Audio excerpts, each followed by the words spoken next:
교회들이 있습니다.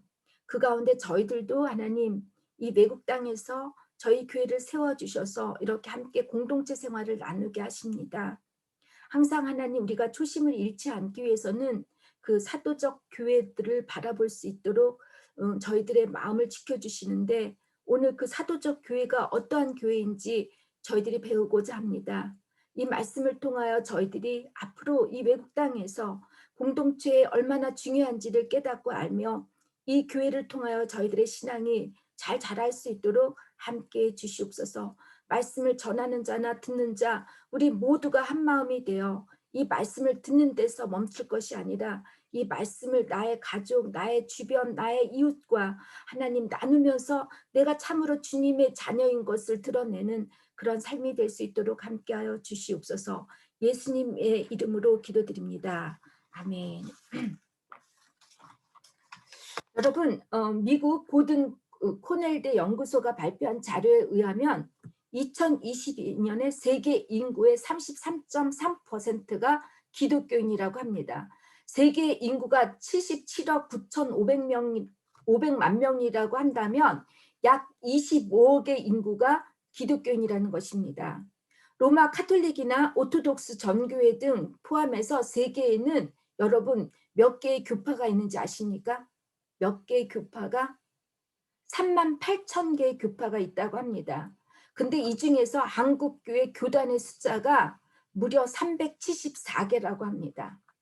마틴 루터의 종교개혁 후 처음 기독교는 크게 4개 교파인 루터교, 개혁주의, 신례교, 성공회로 나뉘었는데 이렇게 4개의 교파밖에 없었는데 이 500년이 지난 지금 우리 기독교회는 38,000개의 교파로 나뉘었다면 글쎄 이것이 기독교의 발전이라고 보기에는 여러분 어떻게 생각하세요? 아무리 우리가 기독교인들이지만 어쩔 수 없는 인간이구나라는 마음이 들지 않습니까? 많은 교단이 생기고 교파가 갈리게 된 큰 원인은 성경 해석에 대한 의견 차이였습니다.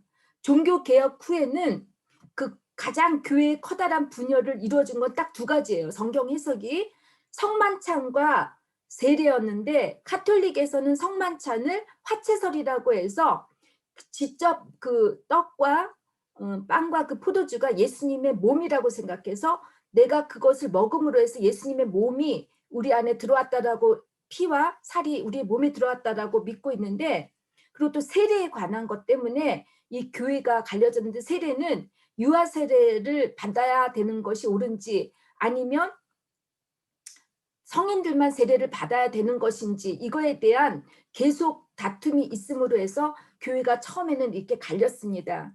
그러나 점점 성경적 해석이 개인적으로 달라지면서 개인들의 욕심과 야망, 권력과 섞이다 보니 여러 교파들로 나뉘게 되었고 이 교파들 사이에서도 패권 다툼이 생기면서 교회들은 분열되었습니다. 이렇게 해서 세계에 수많은 교단들이 생겨났고 그 교단에 속한 수많은 교회들이 생겼습니다. 제가 이번 주에 이 설교를 준비하면서 독일 교회는 도대체 몇 개가 있는가 봤더니 캐톨릭하고 기독교가 합쳐가지고 45,000개가 있습니다. 교회의 근본적 본질은 변하지 그렇게 교회가 많이 생겼음에도 불구하고 저는 교회의 본질은 변하지 않았으리라고 믿고 그렇게 되길 바랍니다. 물론 각각 우리 생각이 다르듯 성경을 보는 것도 해석하는 것도 같을 수 없어서 계속해서 교회들의 분열이 일어나지 않으리라는 보장은 없지만 그러나 우리 그 진리는 변하지 말아야 합니다. 기계가 발달되지 않았던 시절에 밭을 가고 고랑이를 낼 때 소를 사용합니다. 만일 움직이는 소의 엉덩이를 보고 밭을 갈면 고랑이가 지그재그 들쑥날쑥하게 되지만 표대를 세우고 밭을 가면 고랑이가 반듯하게 가지런하게 이렇게 줄이 섭니다. 이처럼 교회 역시 아무 문제 없이 교회다운 교회가 되기 위해서는 저희들 우리 모두는 표대를 세워야 합니다. 당연히 그 표대가 예수 그리스도이지만 교회의 공동체의 본질과 공동체가 추구해야 하는 것이 무엇인가를 잊지 않기 위해서는 우리의 처음에 생겼던 그 교회 사도행정적 교회, 초대 교회들을 봐야 합니다. 어떻게 해서 이 교회가 시작되었고 어떻게 해서 이 교회들이 갈라지고 분열이 되었는지 우리들은 알아야 합니다. 그래야지만 우리들이 앞으로 우리 교회 공동체를 생활할 때 초심을 잃지 않고 우리 교회가 분열되지 않고 한마음 한뜻으로 초대교회처럼 우리가 살아야 하기 때문입니다. 바로 오늘 본문 말씀에 나오는 사도적 교회의 모습, 초대교회가 교회의 모델입니다. 한마디로 초대교회는 동고동락하는 공동체였습니다. 이들이 어떻게 동고동락을 했는지, 정말 사도행전적 교회가 앞으로 우리들이 추구해야 할 교회의 모델이 될 수 있는지 본문 말씀을 여러분들과 함께 나누면서 은혜 받는 시간이 되었으면 합니다.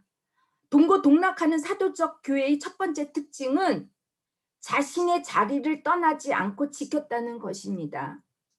베드로와 요한이 성전으로 기도하러 가는데 성전 미문 앞에서 40년 넘게 구걸하던 안진뱅이를 나사렛 예수 그리스도의 이름으로 일으켜 세우자 사람들이 벌떼처럼 모여들었습니다.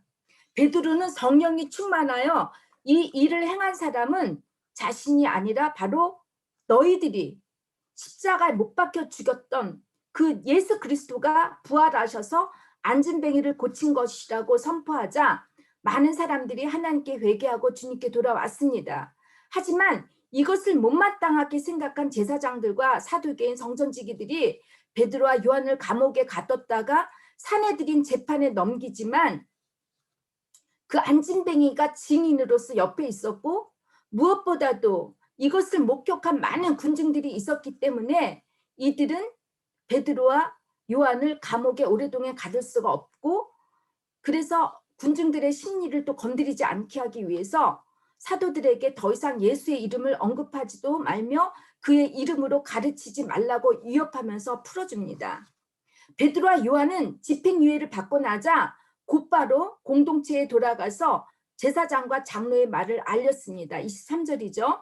예수의 이름을 전하지 말라는 경고를 받았고 그 경고를 지키지 않았을 때 어떤 대가를 치르게 될지도 모르는 위험한 상황에서 베드로와 요한은 자신들이 가야 할 공동체 사람들에게 돌아갔습니다. 그리고 이 두 사람은 공동체에 모여있는 사람들에게 침묵하지 않았고 감옥에서 있었던 일, 산에 들인 재판에서 담대히 예수를 증거했던 일들을 보고합니다. 여러분, 만일 베드로가 자기 목숨을 살기 위해 예전처럼 도망을 갔다고 한다면 공동체는 어떻게 되었겠습니까? 또한 고침을 받았던 안진뱅이나 공동체 사람들이 베드로와 요한이 잡혔다는 소식을 듣고 무서워서 다들 도망을 갔다면 교회는 어떻게 되었겠습니까? 그들은 자신들의 자리를 떠나지 않았고 자신들이 해야 할 일을 지켰습니다. 복음을 전해야 하는 사람은 복음을 전하는 사람으로서, 예수의 기적을 체험하고 새롭게 변화된 사람은 증인으로서, 그리고 자신들의 무지로 예수를 십자가에 못 박게 했음을 회개하고 나서 예수가 바로 부활하신 그 예수다라고 고백을 했던 그 사람들은 복음의 증언자들로서 공동체를 떠나지 않았습니다. 서양 속담에 더러움은 자기를 떠나는 것이다라는 말이 있습니다. 더러움은 자기를 떠나는 것. 우리가 어떤 곳에 어느 자리에 있느냐에 따라 그 자리가 아름다울 수도 추할 수도 있다는 것입니다. 물론 이 세상에는 많은 자리가 있습니다. 그러나 내가 그 자리에 맞는 사람이 되기는 쉽지 않습니다. 저희 나라 봤죠? 대통령으로서 그 자리를 제대로 지키지 못했을 때 추하게 되고 결국 사람들에게 쫓겨나게 되지 않습니까? 이처럼 우리가 그 자리에 맞는 사람이 되기에는 정말 너무나 어려운 일들이 많습니다. 공동체에서는 목회자뿐 아니라 모든 성도들이 여러 가지 직무와 책임을 맡고 있습니다.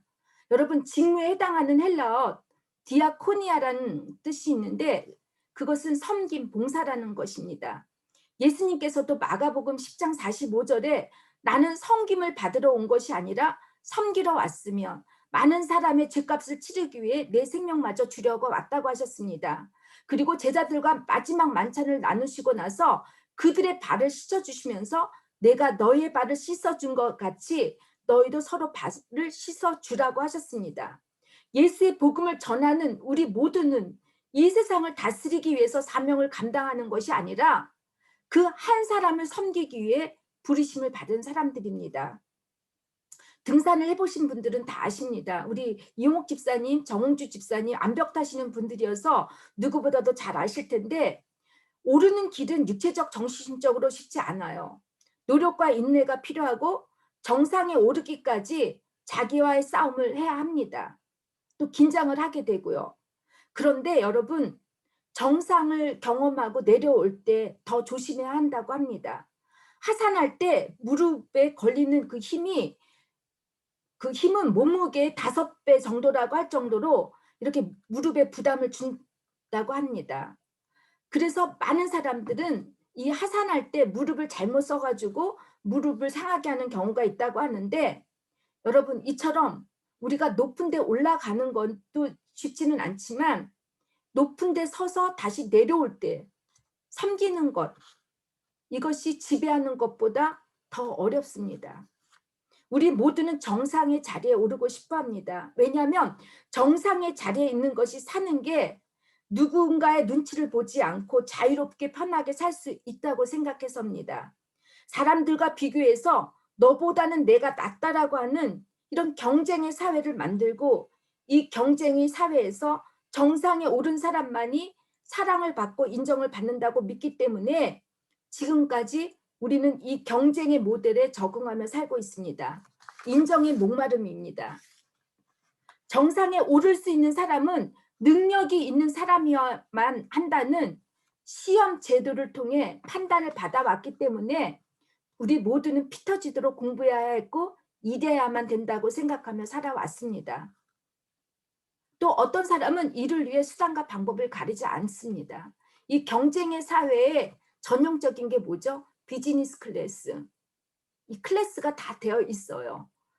명품 이런 모든 것들은 사실 누릴 수 있는 사람 이거를 누릴 수 있는 사람들을 위해서 정상을 위한 사람들을 위해서 이 모델의 전형적인 표시입니다.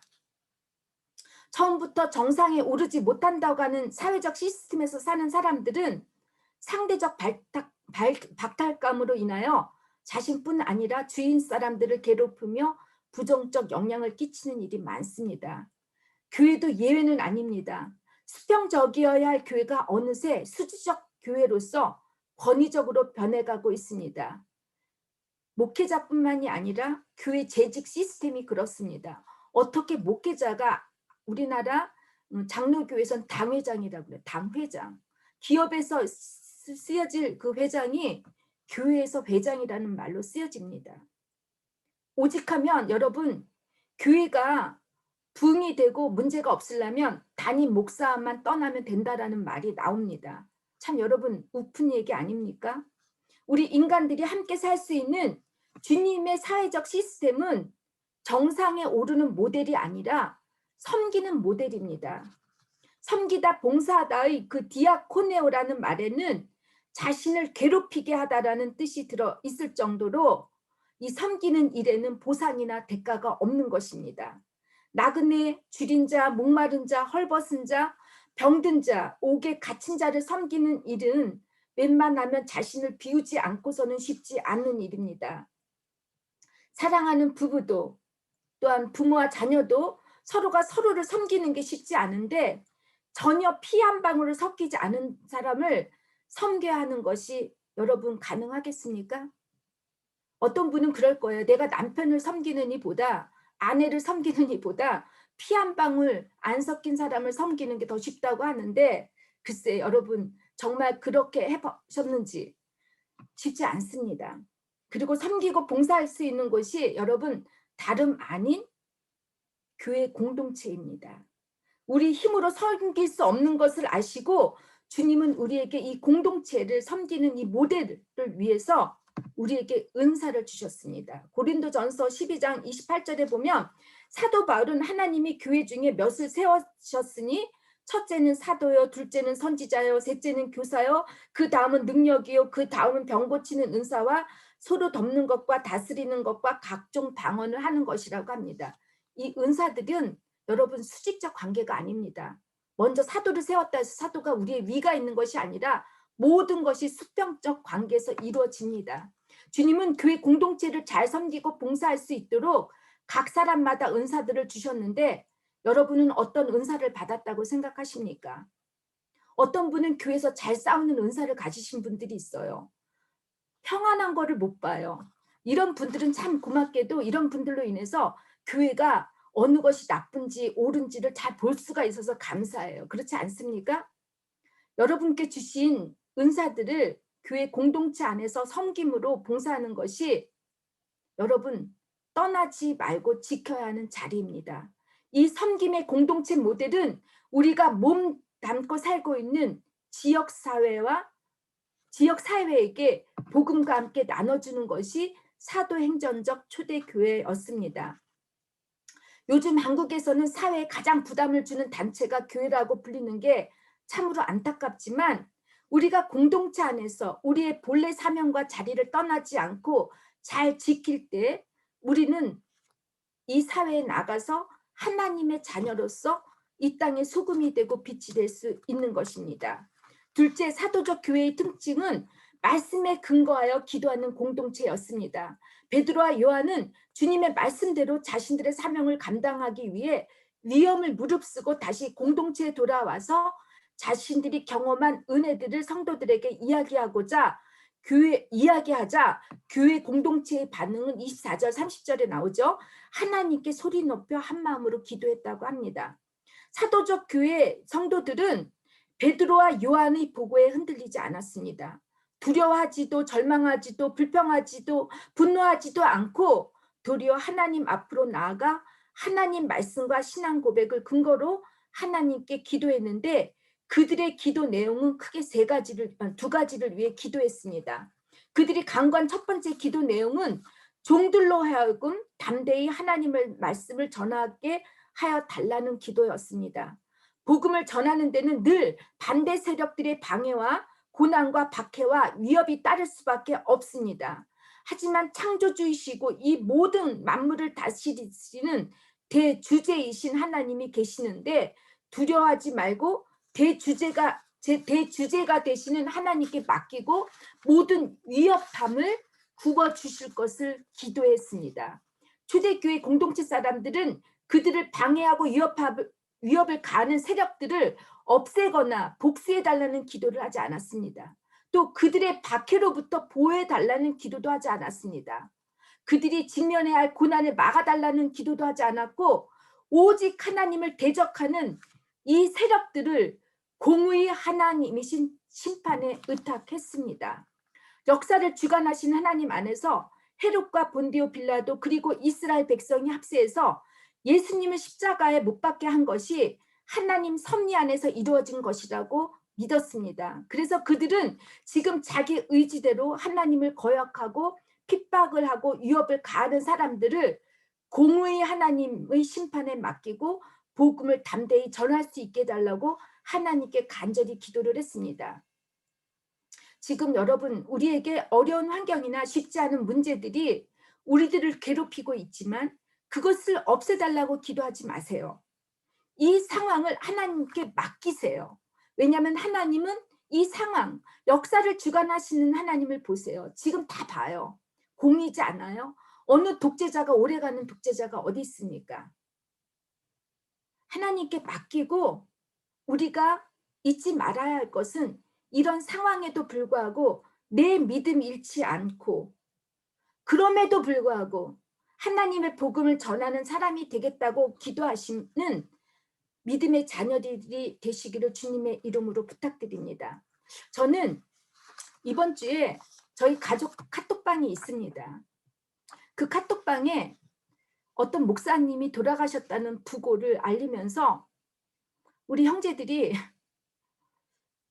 정말 거기 그 사람 죽은 거에 있어서 너무너무 좋아했습니다.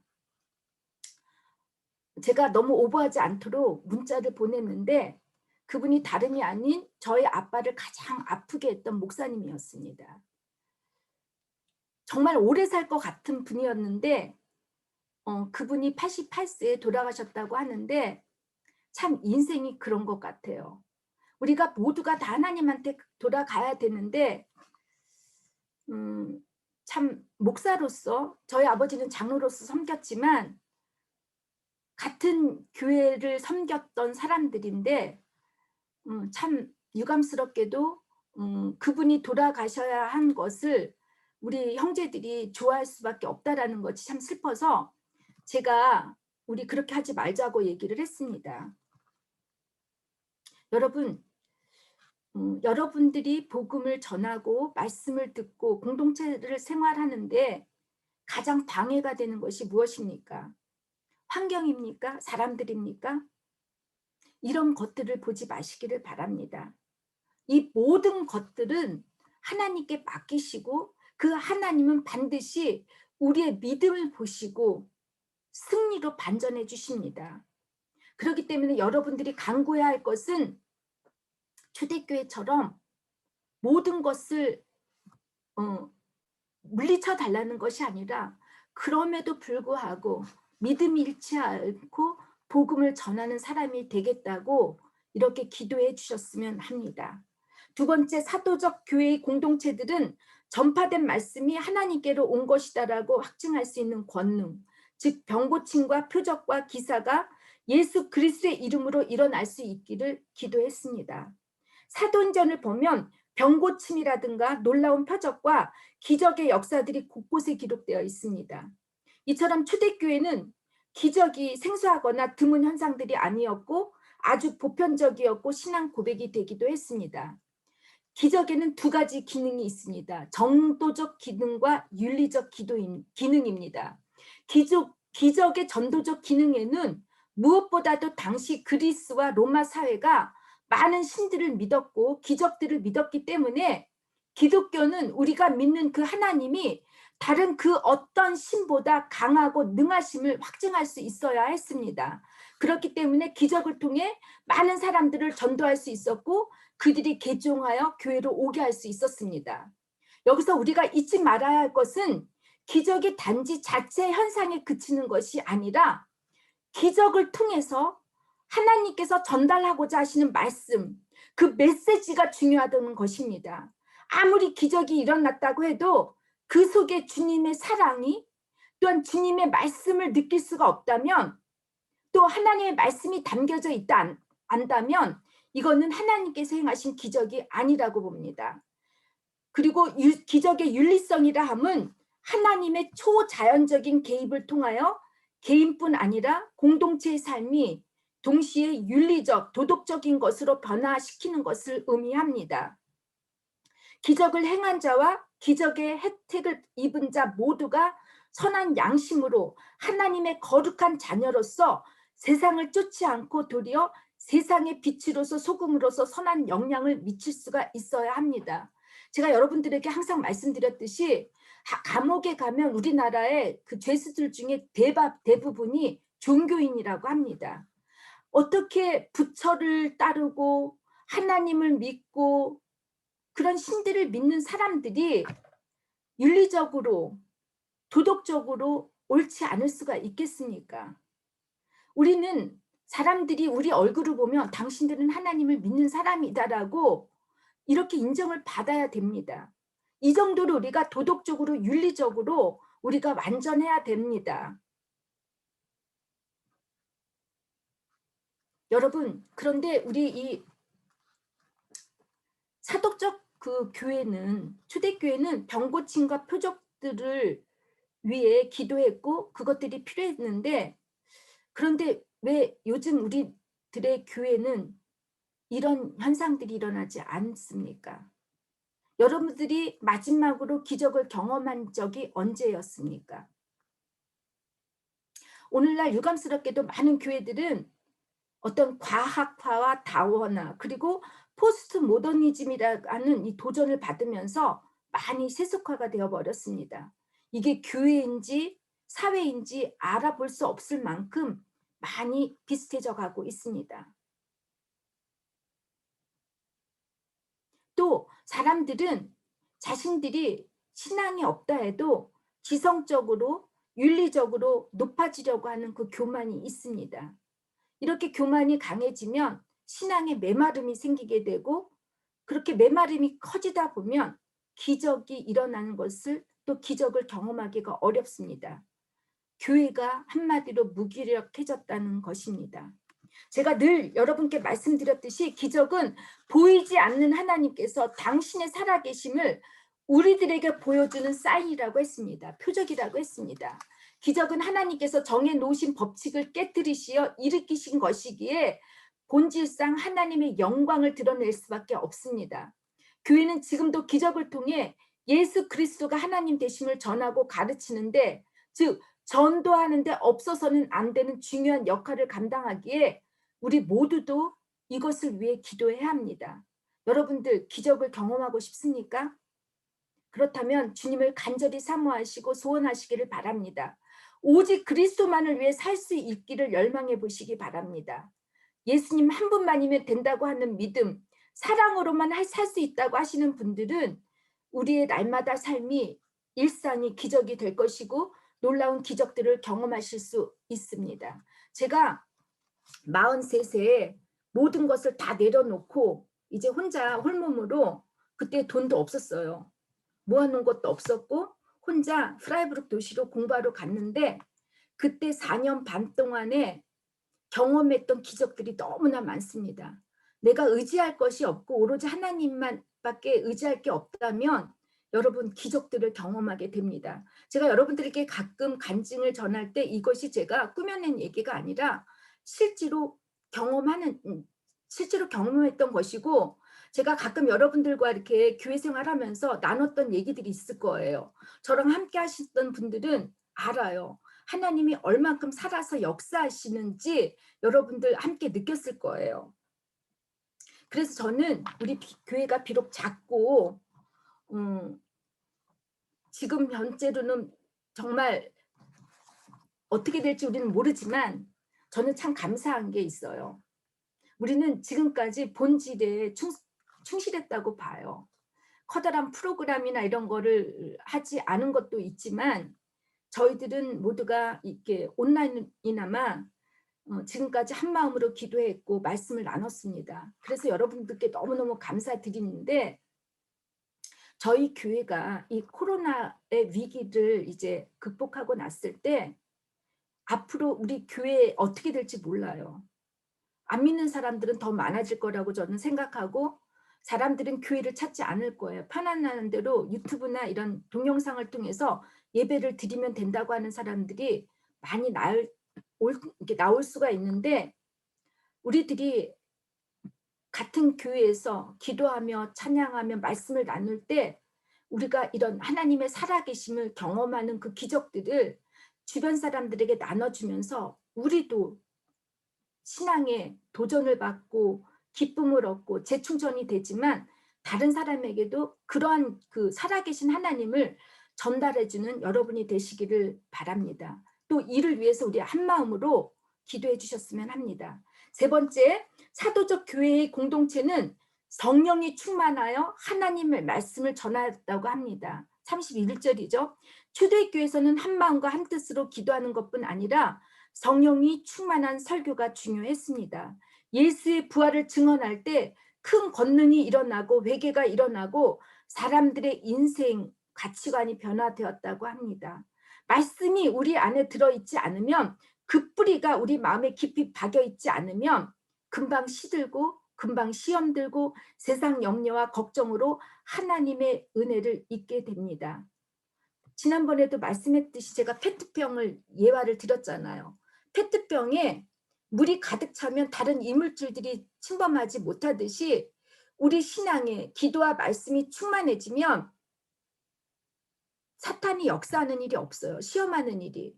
그런데 조금이라도 비어 있으면 그때는 섞어서 우리를 대혼동을 시키는데, 본래 우리가 갖고 있는 말씀이나 기도가 아무것도 들어있지 않으면 이 페트병에 물이 점 없고 이물질로 가득 차게 되면 여러분 그때는 하나님을 떠나게 됩니다.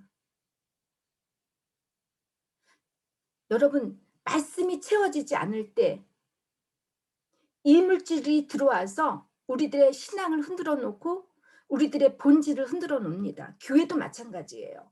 교회가 말씀으로 굳건하게 서 있지 않고 기도가 없을 때는 이상한 것들로 시험이 들어와서 교회가 갈라지고 분열이 됩니다.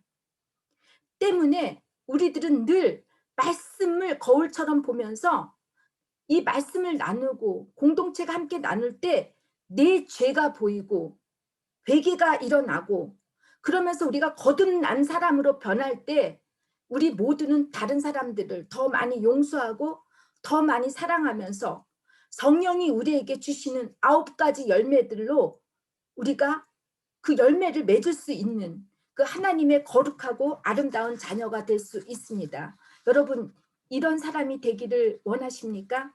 그러면 우리 늘 말씀과 기도로 우리가 충만하게 우리의 마음 안에 내적 안에 페트병에 물이 가득 찬 것처럼 성령의 충만함을 우리가 잃지 않도록 여러분 말씀과 기도로 충만해 주시기를 바랍니다. 네 번째 사도적 교회의 특징은 동고동락 나눔의 공동체라는 것입니다. 초대교회는 서로 사랑하는 일에 한마음과 한뜻이 되었을 뿐 아니라 모든 물건을 서로 통용하고 자기 재물을 조금이라도 자기 것이라고 하는 이가 하나도 없었다고 합니다.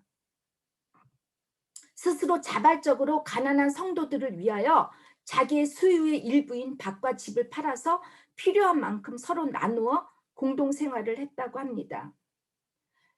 여러분들 상상해 보세요. 지금 곳곳에서 예루살렘으로 많은 사람들이 왔어요. 외국에서도 왔고 다른 지방에서도.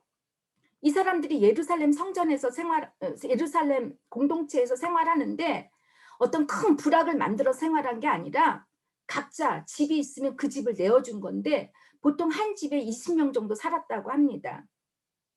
얼마나 불편하겠습니까? 그죠?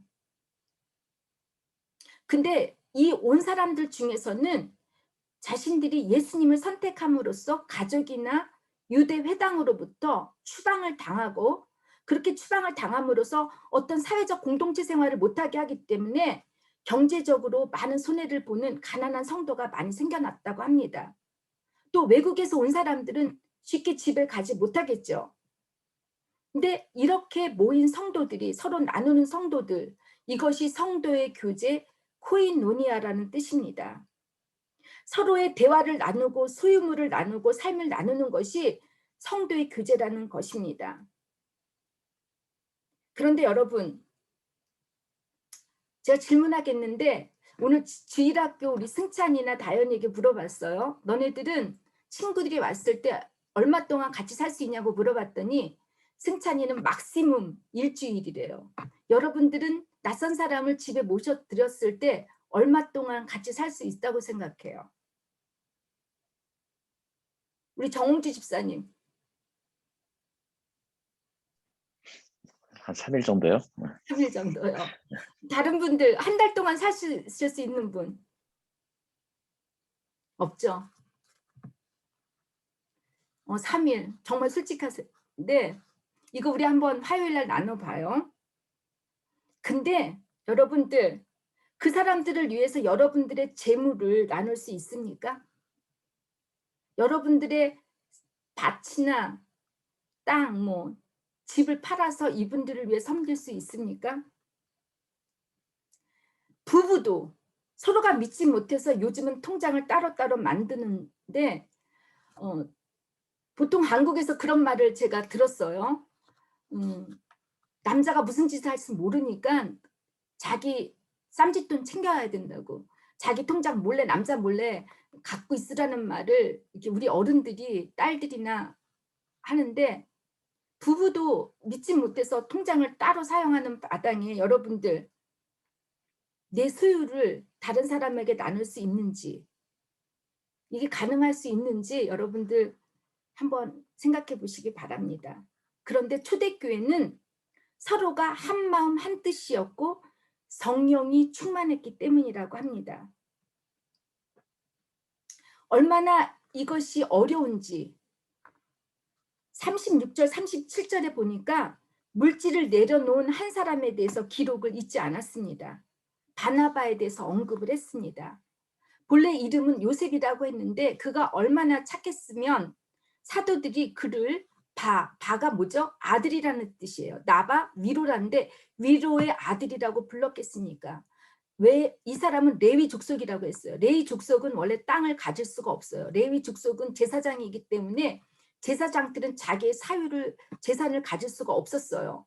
근데 이 사람이 어떻게 땅을 갖고 있는지 성경에는 구체적으로 기록되어 있지 않는데 이 사람이 구브로 섬에서 태어났대요. 구브로가 지금으로 말하면 그리스 바로 밑에 있는 치폰 섬이에요. 근데 이 사람이 베드로가 전하는 복음을 접하고 성령을 체험하고 나니까 자기가 소유한 밭을 다 공동체를 위해서 바쳤다고 합니다. 이 바나바가 누구죠? 나중에 마가가 이 바나바의 생지, 그러니까 삼촌이에요. 그래서 이 바나바가 안디옥 교회를 대표로 해서 선교 여행을 바울과 함께 떠나는 사람이 됐습니다. 가만히 여러분들 보세요. 여러분들의 인생에 고난이 찾아오거나 힘들 때는 성령이 충만해져 있어요. 그리고 하나님께 바치는 것이 아깝지가 않아요. 내가 물질적으로 가난할 때 아이러니하게도 주님께 드리는 것이 쉬워요. 근데 가진 것이 점점 쌓이고 통장에 돈이 불어나면은 그다음부터는 이제 주님께 드리는 것이 부담이 됩니다. 여러분들 중에서 헌금을 할 때 이런 생각 안 하고 즐겨서 기쁘게 헌금하시는 분들이 몇 분이 계시는지 제가 궁금한데 여러분들 그걸 보면 알아요. 내가 헌금할 때 생각하고 헌금하는지 아니면 정말 기뻐서 내가 하나님께 드리고 싶어서 하는지 여러분들 서로가 한번 테스트를 해보세요. 우리 마음속에 성령이 아니라 더 어떤 것으로 채우려고 하면 그 욕심이죠. 그러면 내려놓기가 정말 어렵습니다. 디모데전서 6장 10절에 보니까 돈을 사랑함이 일만 악이 뿌리가 되나니 이것을 사모하는 자들이 미혹을 받아 믿음에서 떠나 많은 근심으로서 자기를 찔렀도다라고 했습니다. 재물은 우리가 이 세상을 살아가는 데 있어서 없어서는 안 되는 필요 조건이지만 충분 조건이 아닙니다.